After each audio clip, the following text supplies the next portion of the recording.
Thank you for joining iMeet. When you hear the tone, you will be the 19th person to join the meeting. This meeting is now being recorded.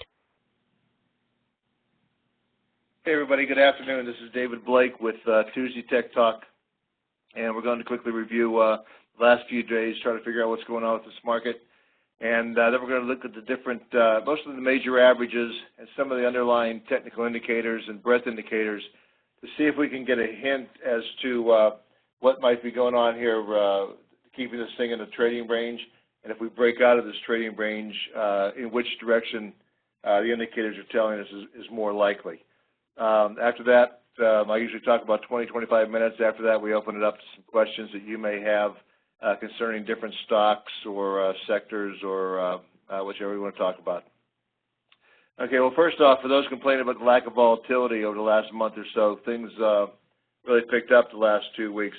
Over the last 8 sessions, not counting yesterday, the Dow Jones had closing swings of up 164, down 195, up 110, up 133, down 166, down 133, up 98, up 163.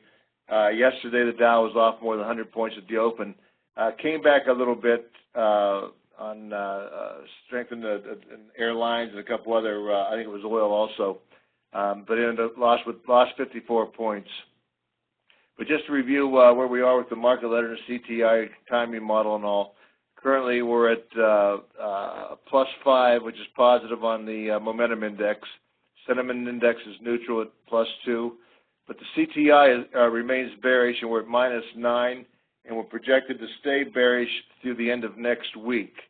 I want to make one thing clear. You know, the CTI and the cycles aren't an exact science, and the reason I've been waffling the last couple of weeks as far as when we're going to go to a buy is that the cycles actually, I had them projected at a bottom on May 29th, which is what I did. And then about 4 weeks later, we had the Brexit vote, which caused another new low.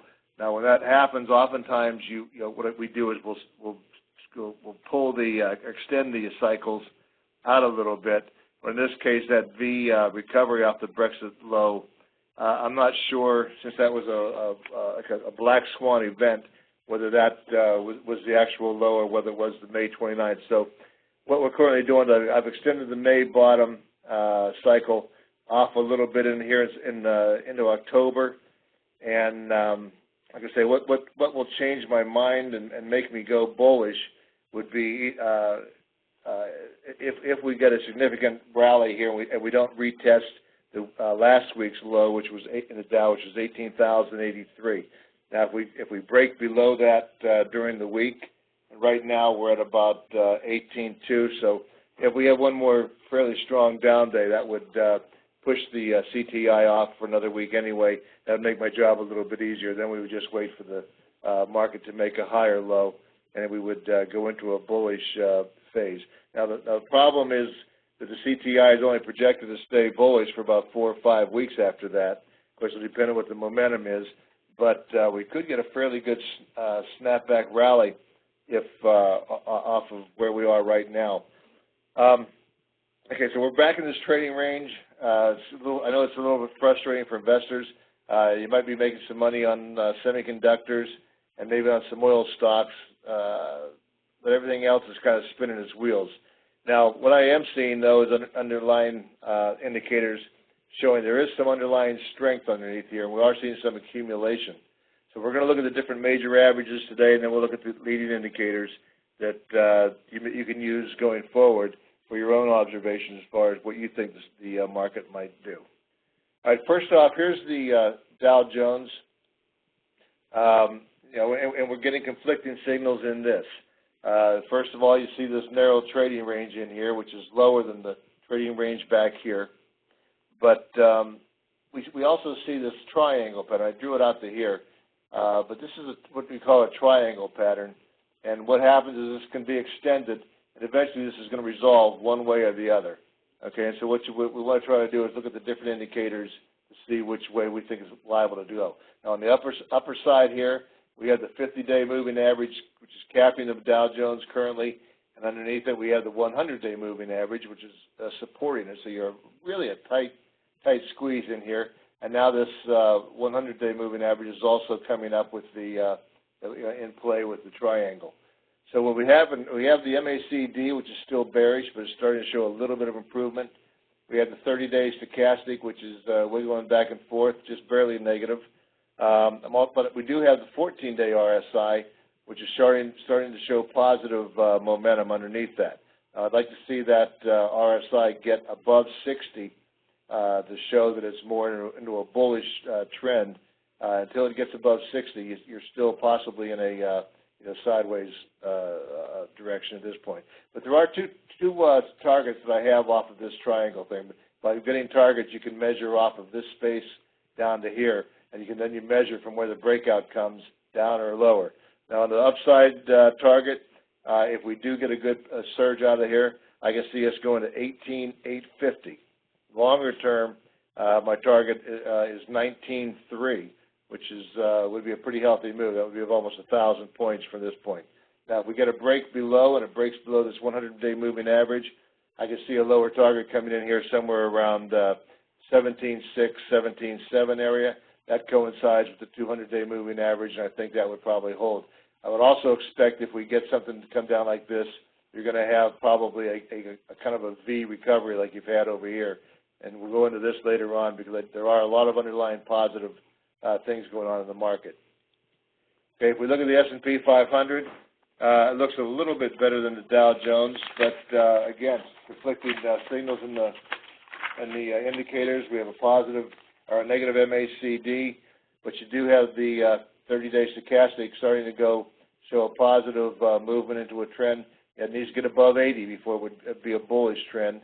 But again, the 14-day RSI is showing positive momentum, and it's right around that 60 area right now. So it's getting close to showing that we could get a resolution of this above that. Right now, yesterday we stopped again at the 50-day on the S&P 500, and we haven't tested the 200-day or the 100-day lately. But again, that 50-day seems to be capping the S&P 500. You want to watch that. If we measure this triangle move from here to here, if we take it to the upside, that's going to give you, if we break out to the top, that's going to give you an upside target of about 2220. If we break out to the bottom, I don't think you'll even get down to the 200-day moving average because of the other indicators I'm looking at, but I do think you could get a possible lower low down here to about 2080, 2090. I would be a buyer of the market at that place. Now, here's the NASDAQ. The NASDAQ actually looks fine. You could draw in a triangle here, but I think there's just a little bit of sideways consolidation, and if it goes on, you might even call this a pennant or flag pattern that you could resolve to the upside there. Struggling just a little bit in here. Part of this, I believe, is because of the strength or the weakness in biotechs, but that's being offset by the strength in semiconductors. 14-day RSI again is going positive, and a little bit of negative divergence on there, but 30-day stochastic is above 80. That's showing that the trend is definitely bullish on the stochastics. If we measure this little triangle pattern, which I'm not sure that's what it's going to be, okay, my upside target for the NASDAQ is 5,400, while the downside would come in here around 5,150. I don't even think it would come down to this low that we hit, in September. So it is a little bit extended, but I think that would be a buy if you can get down here around the 100-day or just below that. As long as it stays above this 51 area, I think you can be buying into the NASDAQ on any type of pullback. But what's also adding to the strength, you have to look at the semiconductors on here. You can see a pretty well-defined upward moving channel, which hasn't really corrected at all. It corrected one time back here in September, came down to the 50-day moving average, bounced right off of that. This is called an overthrow, where when you're in a channel and you briefly go over top that. So that's showing that the semiconductors are definitely overbought. You are in a bullish trend. In fact, even on the 14-day RSI, you're about 74. So that's also showing it's overbought. But that overthrow usually will correct itself and come back into the channel, as you can see defined over here. Down here at the bottom, you can see the ADXR. We do have the ADX is starting to move up. That shows that the upward movement in the semiconductors is actually picking up strength. You have the positive DI indicator, directional indicator above the negative one. So that's, again, that's showing that this is starting to pick up strength. I would buy any type of pullback in the semiconductors on that. Now, this is what's causing the NASDAQ to go do a little consolidation work. This is the iShares NASDAQ Biotech Index. We've talked about this a couple times. You have some pretty big resistance here at 300. You want to watch that thing. Let me see where we're at today. I thought it was down a little bit. But a break above 300 in that index would be a very positive for the broader market. We're down a little bit today, kind of flat, down 50 cents. We're at 289, so we're over here on this upward trending trend line, and so we want to see if that holds. If we get a little bit of sell-off in the broader market, you probably want to come down here around 280, 279 area or something like that. You could probably pick up if you just want to buy an ETF on the biotechs. That would probably be a place that would probably hold. It held back here a little bit, and I would think it would probably hold over here. We're still getting a little bit of a negative divergence you had on the 14-day RSI. You're not seeing a sign of strength. The ADX is showing a little bit of, we're starting to pick up a little bit of stronger trend to the downside over here. So that may be hinting a little bit that we may have a little bit more of a correction to go in the biotechs.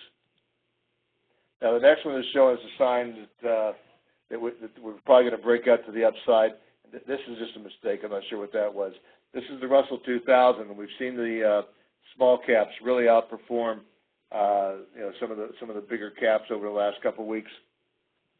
We do have the 30-day stochastic is up here around 80, so the trend, even though it's consolidating here a little bit, it looks higher. 14-day RSI, a little bit of negative divergence on that, but it still looks in good shape. MACD is actually bullish on this. It's actually going bullish on the Russell. And what I have on the resistance as far as look at this channel and all, I think with the Russell 2000 could probably target around 1275, maybe even 1300. Support I have down here around 1190. That's kind of where the 100-day moving average is. So if we get a pullback down to this area right in here around the 1190, 1200 area, I would be a buyer of the small caps there. Okay, now the last index I want to look at, which we talk about a lot on here, I've been talking about this for quite a while. This is the Dow Jones Transports. There's a lot to look at on here, but I think this is the one you need to keep on your daily charts to see when this thing finally breaks through resistance. It's showing relative strength again today. It did yesterday. Most of the averages are down. NASDAQ's up a little bit. But the transports are up 29 points again today, about up 0.36%. This thing is running a resistance up here around 81, 81.50, 81.75. If this thing can break through that area and get up to this 8200 area, that's going to be a real bullish signal for the broader market. It's been battling that resistance. Actually, going back in here, we actually traded around that 8200 back and forth last year at the end of the year. They couldn't do it, came all the way down, now we're back up there. Now this line also represents going back from December 14 down to the lows in here. We've already retraced about 50% of this decline, and a lot of times when an index or stock retraces 50%, there's a good chance that it could retrace the whole thing. So we want to see this thing can get, first of all, get above this 82 area. If we get a move up to 8,400, that area, that's going to actually bring in a lot of buyers. Number one, it's going to signal a Dow theory buy signal on the market. That some people say it's a little bit old-fashioned, but it's worked well for the last 100 years or so. And basically, with that, the premise behind that has several. But if manufacturing is strong, it means that you need to move the goods, and that's good for planes, trains, trucks, that type of thing. Because if they're making the goods, they have to get them out to the end buyers. So keep an eye on that Dow Jones Transportation Index. If that thing can break above this 8,200 with some oomph behind it, momentum behind it, then that probably diminishes the possibility of a quick downtrend or a quick little correction. But again, we're facing a lot of headwinds with the market, which we'll also go over a little bit later. But as we look at these major indexes, if you go to the Market Edge homepage, this is on the Pro homepage, there's a link in here called Market at a Glance. And if you click on that, it gives you a couple of charts that I think you can find very helpful. Now, one of them, it goes over a lot of the major averages, but one of these you'll see is the Dow Jones Utility Index. Okay, rates are going up, and you want to lighten up on defensive sectors and defensive interest rate sensitive sectors especially. Now, what's interest rate sectors are going to be affected? We've been telling you to lighten up on utilities for a while. Utilities have really gotten a hit over here. This is where it was doubtful that we were going to get a rate hike, but then they said, okay, now we're going to get a rate hike probably in December, and they're selling off pretty strong in there. The more these Fed presidents talk about that we're going to raise in December, the lower this thing's going because they got overpriced. That also works on the consumer staples that we talked about. They outperformed. They're trading at around 20 sometimes earnings. Again, they should be trading around 12 or 13, maybe 14 times earnings. But investors bottom up that they got expensive because investors were looking for yield. Okay, now the Fed's already pulled the rug out from financial stocks and from investors about 4 times. So according to looking at this right here, it's pretty apparent that barring some unseen event, we're probably going to get a rate hike in December. And that these sectors, utilities, consumer staples, even the telecommunication sector, that's another high yield sector that's bound to feel the pain on a rate hike. Those are areas that you probably want to lighten up as you begin to get more risk on.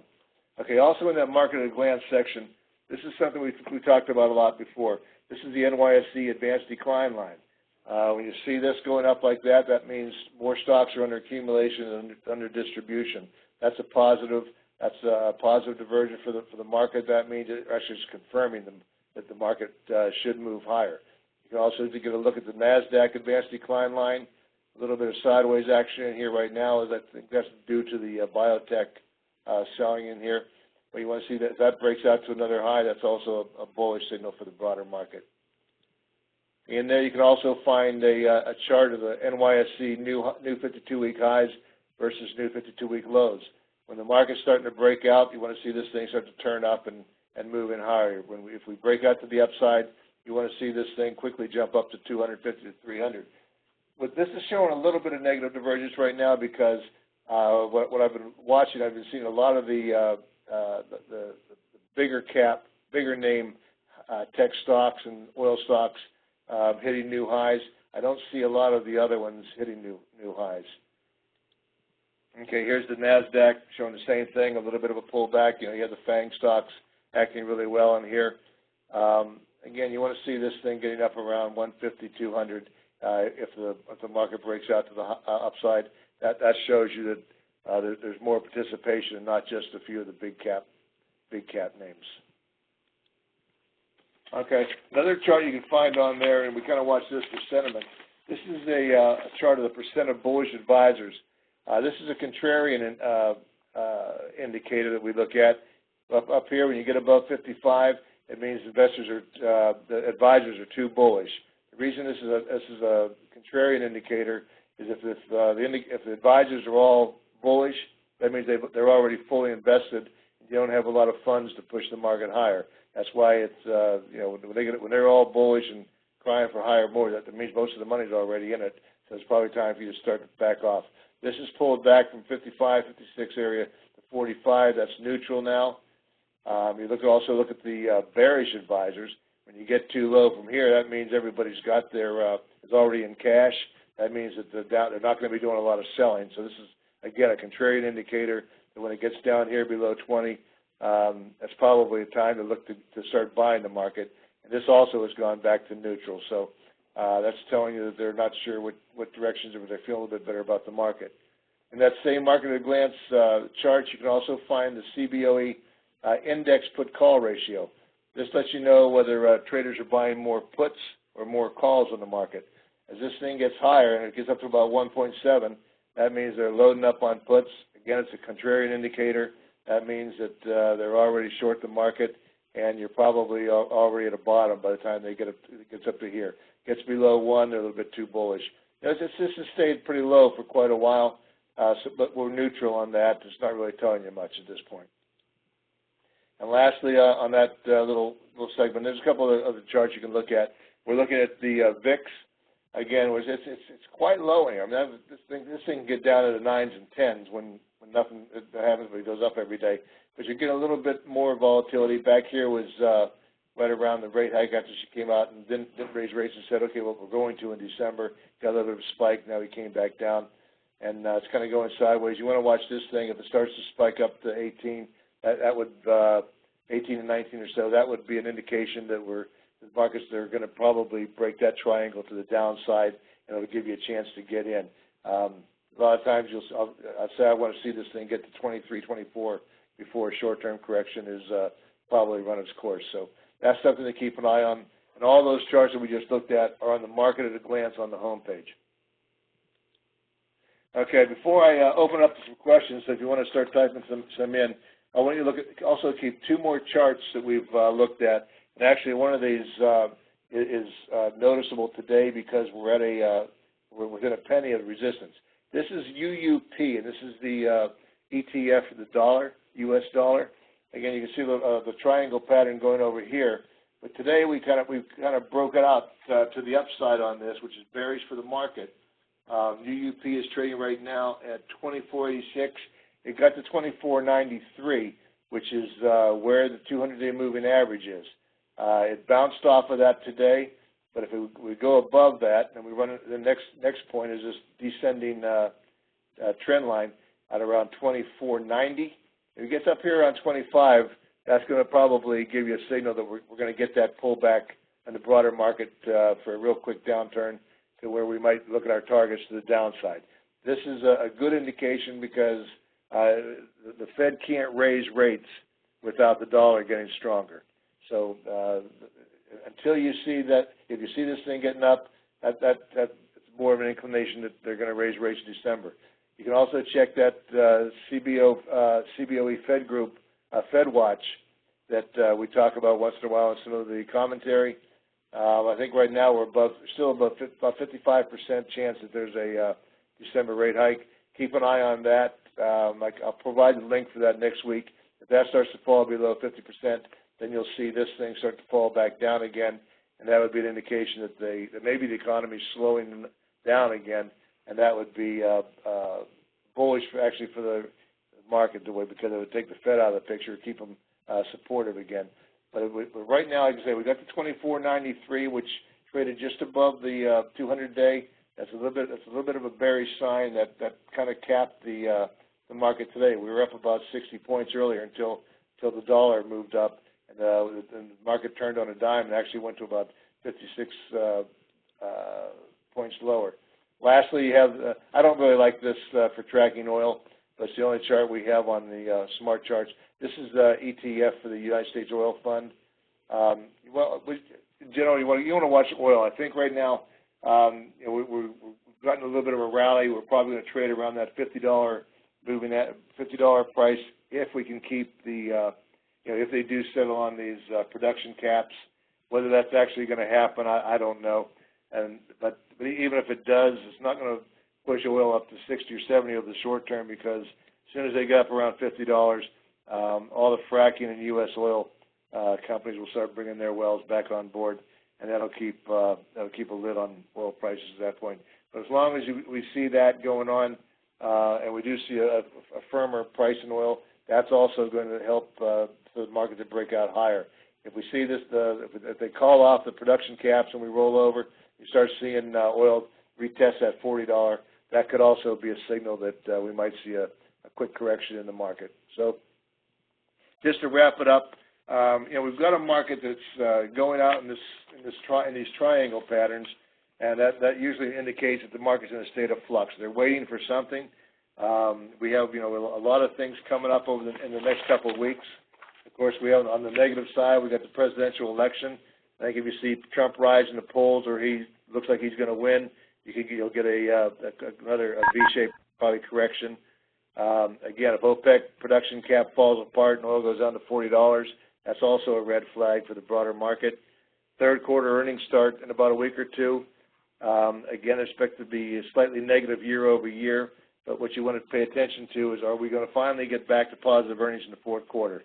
If that's what's starting to indicate or forecasting, that'll be good for the market. If they start to say that they're not going to be positive in the fourth quarter again, that's going to be bad for the market. If another negative sign would be if the Dow Jones Transportation Index fails this resistance. If we get up right here to this 8150 area and it starts to work its way lower, again, that's forecasting trouble ahead for the economy, and that would be bad for the market. The market doesn't like rates going up. However, they're kind of starting to price a quarter point in. If it looks like the Fed's behind the curve and they start to raise, they have to raise rates too quickly, where they're talking about maybe raising 50 percentage points in December and maybe talking about a February or March hike, that could be bad for the market, and that could cause a little bit of a pullback. Lastly, the CTI, even though it's getting ready to go positive, is projected to only stay positive for a few more weeks, and then it actually goes bearish again towards the end of the year and into 2017, at which point the cycles will run their course, and I think we'll probably be reset there for the start of another bull market. And on the positive side, what you want to watch for, again, the transports. If they break through that 8,200 with some momentum, that means we're probably going to 18.8, maybe 19,000. If you see the NASDAQ and small caps break higher, especially the Russell 2000, if you see that go up and challenge its old high, that means that'll pull the broader market up with it.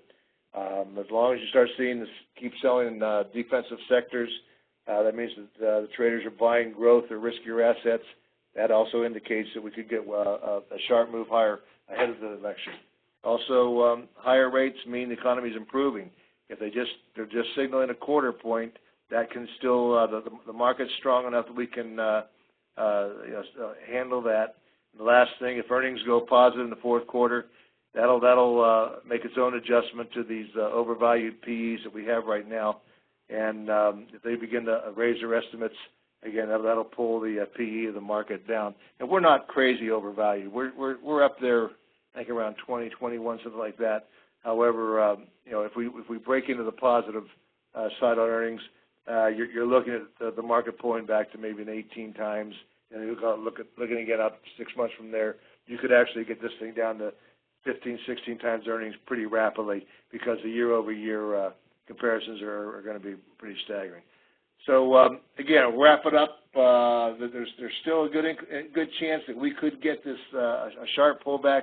If it does come down to the 200-day or so, I would be a buyer at that point, because I think we have a lot of positive signs for the economy and also for stocks going forward. I don't project to see a 20% or 10, even a 10% correction. But I think a 5% would be great and present a nice buying opportunity.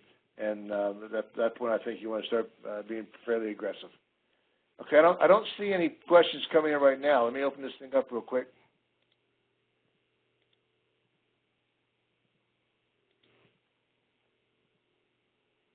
We've gone about 35 minutes. No questions coming in. So I'll go ahead and wrap it up. But I appreciate you taking the time out of your day to join me on this. If you want to review some of the things we talked about today, the webinar should be up on the website in about 30, 45 minutes or so. Thanks again. Have a good week. We'll talk to you next week.